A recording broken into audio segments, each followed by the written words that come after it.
You brought up an interesting point, and I do want to get Joe's input on that as well as Ron and Logan's. But you brought up an interesting point where you talked about the passing game being exactly what it is that we've been looking for. I think people have a false sense of the Bengals passing game from the Super Bowl run that we made versus what it's been like last season. I think in large part, when you look at the Bengals Super Bowl run in general, I feel like the offense, all the while we had a lot of success through the air, I don't feel like it was a lot of intricate.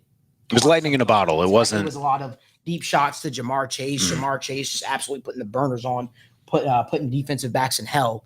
I don't really think that was like, damn, yeah, our offense is a high potent attack and we're just absolutely killing it. I just think that nobody had an answer. Because if you remember, in a large part, there was that whole thing, Jamar Chase can't catch. Jamar Chase can't catch. Or can Joe Burrow throw the ball deep down the field, his arm strength, yada, yada, yada. And then we started seeing him getting, chunks to Jamar Chase, jump balls to T. Higgins, if you will. But I feel like we kind of regressed, right? The previous season where it wasn't what we saw, or wasn't as many explosive plays, I would say. I think that this year, when you look at some of the additions they made to the offense, like Jermaine Burton, you have T. Higgins still in the fold. You still have Jamar Chase, but Gesicki, to me, I think is going to be going to open up a whole lot for this offense, and that's why I'm extremely excited about it, because I genuinely feel like, and I could be wrong in saying this, but I genuinely believe he's going to be one of the best pass catchers Cincinnati's had time at the tight end spot. Well, that was a big thing, right? What is the answer to the Tyler Boyd question? Yeah. Tyler Boyd was a faithful servant of Cincinnati. Carry on. Have fun, right? Yeah, go do your thing, man. But you draft a guy, a mean guy, I tell you that. Jermaine Burton, a mean guy. Jermaine Burton coming in, right? And then you bring in Gesicki in whatever order it was, right? There's your answer. You got an answer. You got two answers to the Tyler Boyd question. And to me, that is a concern you're bringing up. And the answer's right there, man. The answer's right there. You got those two players. And it's funny you say that, because I'm pumped about Gesicki. Not because he looks like me and we're both pretty handsome guys. I'm not going to – I tell you – I call you handsome, but you guys do. Just well, I'm going to say you did. I'm going to pretend you did. But those two as weapons or options for him underneath and even deep. Jermaine Burton's an athlete, as they call him, right? Roll Tide. Athlete. He can get down the field, man. So it is – the answer right there to the Tyler Boyd question. Boom. But and I agree with you. I think he's going to exceed what we expect. Oh yeah, in his rookie year. But I think his ceiling is a lot. And I mean this with all due respect. I believe his ceiling is a lot higher than Tyler Boyd's. I agree. Well. And I think what you get out of a guy like Jermaine Burton is just explosive. Like you get an explosive athlete, an explosive player. But when I look at a guy like Gesicki, and I keep hammering home, I've been watching Gesicki since he was in high school. Really? Since he was in high school. He's a Jersey guy through and through. One of my buddies went to the same school as him and actually took me to a game. The year before we went to Penn State, it was a big big thing. He killed it at Penn State, did a great job, right? Yeah. This is a guy that I think instantly comes in, and I've been on record saying this. I think he has the second best hands on the team behind Jamar Chase. I believe that. Mike Gesicki is an absolute problem. And I think that, he's that tweener, slot receiver, tight end. What is he exactly? He's a mismatch. That's the best way I could put it. And it sucks for him because I know that he wanted to come to Cincinnati a couple years back. Cincinnati didn't necessarily move the needle, I guess, to get him. He signed with the New England Patriots. Hey, thought it was going to be a great homecoming. Hey, I'm going back home. People look at the numbers and they say, this guy didn't do anything in New England. Well, if you were privy to watching New England football games. Mac Jones. Yeah, it was bad. Excuse me. It was bad. I've never seen a player actually do good and then get pulled. I saw Mike Gesicki literally make insane catches for the New England Patriots, and you might see him make one or two catches in a game. You probably won't see him for the rest of the game. Yeah.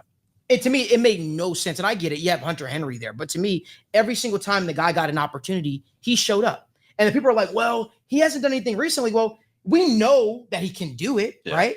We know he can do it. We saw him do it in Miami. Well, his last year in Miami, you name me a tight end in Mike McDaniel's offense that does well.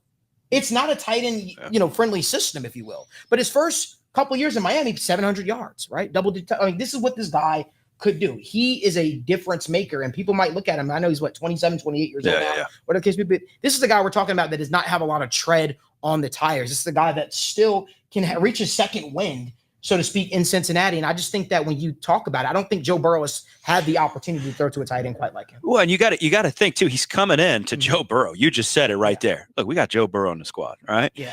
I love Tua. Tua's a fun guy to watch, but there were games out there where Tua hit his head so hard he couldn't remember his own damn name. So that's what he was dealing with. down in Miami. And it is what it is. And there's no hate towards Tua, no hate towards Miami. I got no beef with Miami. McDaniels is a cool guy. But when you come here and you start playing with Joe Burrow, come on. Yeah. Come on. It speaks for itself. It speaks for itself. And I'm happy that both sides could actually come together and make this a reality. I've kind of spoke at a nauseating pace when it comes to Mike Gesicki and how excited. You mentioned him about 4.5 million times. Is that right? 4.5 million times. Yeah. Right? His salary? Yeah, that was his salary for the Patriots. His salary, I think, was 2.5 he was running the train for Mike Gesicki. What was that, 2 seasons ago? I was the biggest Mike. This show is absolutely unhinged already. God damn it. No, but like I was the biggest Mike Gesicki guy for the longest time, and then my focus started to switch because once Cincinnati didn't make a true offer to go after the guy, I said, okay, maybe he's just not their style of tight end. Maybe they want these guys that are just people forgot about, if you will, and they can kind of do it all, if you will. And now that's Mike Gesicki. But Mike Gesicki, no. I know. I'm saying he's been forgotten about because he was in a run-first scheme that didn't utilize him, and then Matt Patricia happened, and then Bill O'Brien happened, and And that's why I'm excited about it because I know what that guy can. I think all Bengals fans. This is what's going to be. This is how it's going to be at the end of the season. Bengals drafted all these tight ends: Eric All, Tanner McLaughlin. No pun intended. What? Drafted all. Oh gosh. I'm just here for the comic Oh relief. my God. Clearly. But here's the thing, though. I feel like once we see the numbers he's going to put up, I think Bengals fans are going to be like, hey, let's sign this guy back. Let's really, really sign this guy back. They're going to forget about the tight ends that they drafted. And unfortunately, we are probably looking at a one-and-done season type deal in Cincinnati because of the tight ends that they have drafted. But I think that I really pray Mike Gesicki goes out there and put on a clinic to the point where he makes the Bengals have to make a decision. Because it's not a guy that you could just easily replace. He's not. There's a reason why Travis Kelce jumped on his podcast and he said, God damn it, He's one of my favorite tight ends in the National Football League. There's a reason behind it. Malik in his car. Help me, Mike Gesicki. Please bring a Super Bowl. Bring a Help Super me, Tom Bowl. Cruise. Help me, Mike Gesicki. Mike Gesicki, bring a Super Bowl this program.